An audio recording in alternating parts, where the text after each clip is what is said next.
में धनतेरस 18 अक्टूबर शनिवार को मनाई जाएगी। त्रयोदशी तिथि 18 अक्टूबर दोपहर 12:18 पे शुरू होकर 19 अक्टूबर 1:51 तक रहती है। पूजा मुहूर्त शाम में लगभग 7:16 और 8:20 तक माना जाएगा। धनतेरस क्यों मनाई जाती है, महत्व और कथाएं क्या है इसकी। धनतेरस नाम दो संस्कृत शब्दों में आता है। धन मतलब संपत्ति, धन, और तेरस मीन्स 13वीं तिथि। कृष्ण पक्ष की 13वीं तिथि पर धन का महत्व। भगवान धन्वंतरि का उद्भव हुआ। समुद्र मंथन की कथा में देव और असुरों ने अमृत पाने के लिए मंथन किया। उसी समय भगवान धन्वंतरि आयुर्वेद के देवताओं में प्रमुख अमृत के कलश लिए समुद्र से प्रकट हुए।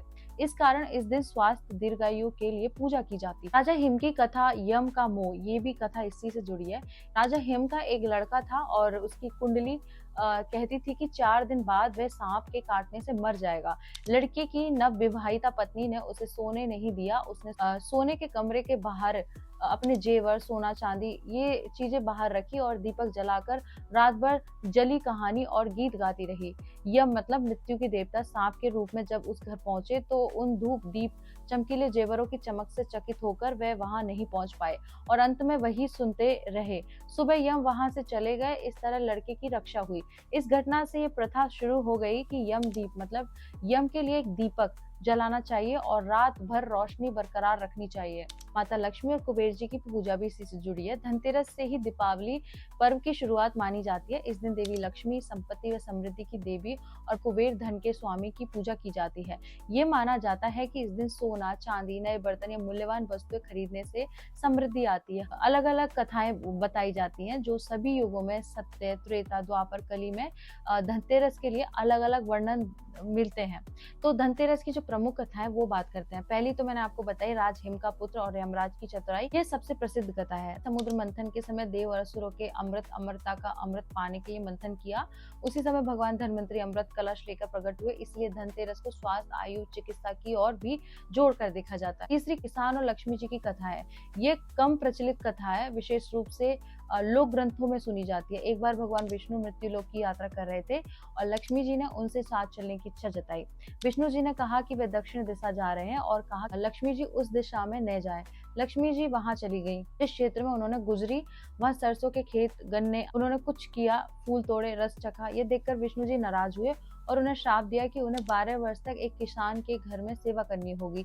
वे उस किसान के घर में रहने लगी। किसान की पत्नी की भक्ति और पूजा से लक्ष्मी जी ने उस घर को धन, धान्य, स्वर्ण, समृद्धि से भर दिया। बाद में लक्ष्मी जी ने कहा कि अगले दिन तेरस को घर को साफ करें, दीप जलाएं, तांबे के कलश में रुपए रखें, पूजा करें और वह कलश में निवास करेंगी। इस कथा से रीति प्रचलित हुई कि तेरस को सफाई, दीप, पूजा और धन कलश रखना चाहिए। कुछ बातें और बताती हूँ। कथाएं पार्षद प्रमाणित शास्त्र, मुख्य पुराण, वेद में एकीकृत रूप से हर युग के लिए अलग अलग नहीं मिलती। अधिकांश स्रोत आज की मान्यताओं, लोक परंपरा और धार्मिक मान्यताओं पर ही आधारित है। धनतेरस के दिन भगवान धन्वंतरि की पूजा की जाती है जो भगवान विष्णु के अवतार माने जाते हैं। वे आयुर्वेद के जनक और देवताओं के वैद्य चिकित्सक हैं। समुद्र मंथन के समय जब देवता असुर अमृत की प्राप्ति के लिए मंथन कर रहे थे तब समुद्र से सबसे पहले रत्न, फिर देवी लक्ष्मी और उसके बाद भगवान धन्वंतरि प्रकट हुए। वे हाथों में अमृत से भरा कलश और औषधियों से जड़ी बूटी लिए हुए थे, इसलिए उन्हें धन्वंतरि नारायण कहा जाता है। विष्णु स्वरूप जो संसार को स्वास्थ्य, दीर्घायु और जीवन और धन देते हैं। रूप और प्रतीक क्या था उनके रूप का। 4 भुजाएं हैं, एक हाथ में अमृत कलश, एक में शंख, एक में चक्र, एक में जड़ी बूटियां। उनका वाहन गरुड़ है और वेश नील वर्णी पीतांबर है।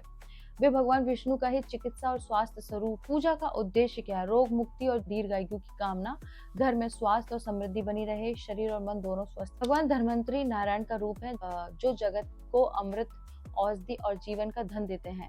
धनतेरस पर लक्ष्मी जी, कुबेर के साथ उनकी पूजा इसलिए की जाती है ताकि धन के साथ स्वास्थ्य का आशीर्वाद भी मिले। धनतेरस का आध्यात्मिक, आयुर्वेदिक और सामाजिक महत्व गहराई से जुड़ा हुआ है। ये केवल धन प्राप्ति का पर्व नहीं बल्कि आरोग्य, शुद्धता, जीवन में संतुलन का प्रतीक। इसका आध्यात्मिक कारण ये दिन में हमें भीतर और बाहर दोनों की सफाई सिखाता है। जैसे हम घर की सफाई करते हैं वैसे ही मन और आत्मा के भीतर के नकारात्मक विचारों को भी दूर करें। धनतेरस पर दीप जलाना केवल रोशनी का प्रतीक नहीं बल्कि अज्ञानता के अंधकार को मिटाने का संदेश है। भगवान धन्वंतरि का पूजन स्वास्थ्य ही सबसे बड़ा धन है, इस सत्य को स्मरण कराता है। लक्ष्मी पूजा का अर्थ केवल पैसे नहीं है बल्कि शांति, सौंदर्य और सात्विकता को जीवन में लाना है। धन शुद्ध मन में ही टिकता है। शरीर, मन और आत्मा कि स्वच्छता से ही लक्ष्मी और आरोग्य दोनों का वास होता है। आयुर्वेदिक महत्व क्या है? भगवान धन्वंतरी को आयुर्वेद के जनक कहा गया है। इस दिन आयुर्वेदिक उपचार, औषधि और शरीर की देखभाल का शुभारंभ करना श्रेष्ठ माना गया है। शरीर की ऊर्जा, त्रिदोष, वात, पित्त, कफ को संतुलित करने के लिए स्नान, उपटन, दीपक और तिल का तेल उपयोग किया जाता है। तेल स्नान से शरीर नकारात्मक ऊर्जा और रोग दूर होते हैं। आयुर्वेदिक में आरोग्य ही असली धन है। धनतेरस पर तन मन को शुद्धि से जीवन में दीर्घायु और संतुलन आता है। अब इसका सामाजिक महत्व बताती हूँ। यह दिन परिवार और समाज में समृद्धि और सौहार्द का प्रतीक है। घर की सजावट, दीपक जलाना और नए सामान खरीदना सब नई शुरुआत और सकारात्मक का संकेत। लोगों में दान पुण्य की भावना जागृत होती है, जैसे दीपदान, वस्त्रदान और गरीबों की सहायता। दीप जलाना मृत्यु के भय से मुक्ति और दीर्घायु की प्रार्थना का प्रतीक है। धनतेरस हमें सिखाता है कि धन तभी शुभ है जब वह समाज के कल्याण और दूसरों की सहायता में उपयोग हो। शुभ मुहूर्त है शाम 7:16 से लेकर 8:20 तक। अब इसकी विधि बताती हूँ। प्रातःकाल स्नान के बाद घर की सफाई करें, दरवाजे पर रंगोली या दीपक जलाएं। शाम को पूर्व दिशा की ओर मुंह कर भगवान धन्वंतरी, माता लक्ष्मी और कुबेर देव की पूजा करें। धन्वंतरी जी की प्रतिमा चित्र के सामने दीप जलाएं। तांबे या पीतल के कलश में जल रखें। हल्दी, चावल, पुष्प, धूप, दीप से पूजन करें। परिवार सहित ओम नमो भगवते धन्वंतरे नमः मंत्र का 108 बार जप करें। में यमराज के नाम पर मुख्य द्वार पर एक दीपक जलाएं, जिसे यम दीप कहते हैं। तो क्या करें इस दिन? नया बर्तन, सोना, चांदी या कोई शुभ वस्तु खरीदे। घर के बाहर और अंदर दीप जलाएं। तेल या उपटन स्नान करें। गरीबों को दान करें। क्रोध, लोभ और ईर्ष्या से दूर रहे। आध्यात्मिक रूप से समझते हैं। अंधकार पर प्रकाश, भीतर की शुद्धि। दीपक है ध्यान और सकारात्मक सोच।